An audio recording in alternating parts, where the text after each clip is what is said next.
இந்த துல்ஹஜ் மாதத்தினுடைய பிறை தேட வேண்டிய ஒரு நாளாக இருக்கிறது.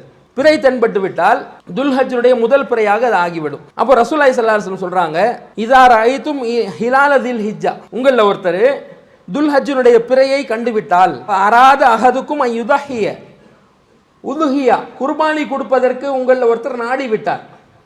துல்ஹஜ் பிறையையும் பார்த்துட்டீங்க, பார்த்த பிறகு உல்ஹியா குர்பானி கொடுக்க நீங்கள் முடிவு செய்து விட்டால், ஃபல் யும்சிக் அன் ஷஅரிஹி வ அஸ்ஃபாரிஹி, உங்கள் முடியை தடுத்து வைத்துக் கொள்ளுங்க, உங்கள் நகங்களை தடுத்து வைத்துக் கொள்ளுங்க, வெட்டாதீங்கன்றாங்க. முடியையும் நகங்களையும் வெட்டாதீங்கன்னு ரசூலுல்லாஹ் சொல்லி இருக்கிறாங்க. அப்போ 28ஆம் தேதி பிறை தேடக்கூடிய ஒரு நாளாக இருக்கிறது. பிறை தென்பட்டு அதனால் அதற்கு முன்பாகவே முடி வெட்டக்கூடியவங்க இது போன்ற நகம் வெட்டக்கூடிய முன்பாக செய்து கொள்வது சிறந்தது. அது போன்ற நாள் வந்து விட்டால் அதற்கு பிறகு குர்பானி கொடுக்குற வரைக்கும் நம்ம வெட்டக்கூடாத ஒரு வழிமுறையாக ரசூலுல்லாஹி ஸல்லல்லாஹு அலைஹி வஸல்லம் வழிகாட்டி இருக்கிறாங்க. ஆகவே இந்த சுன்னத்தையும் பேணி நடக்கக்கூடியவர்களாக நாம் இருக்க வேண்டும் என்று கேட்டு முடித்துக் கொள்கிறேன். வாஹிர தவானா அல்ஹம்துலில்லாஹி ரப்பில் ஆலமீன். அல்லாஹு அக்பர்.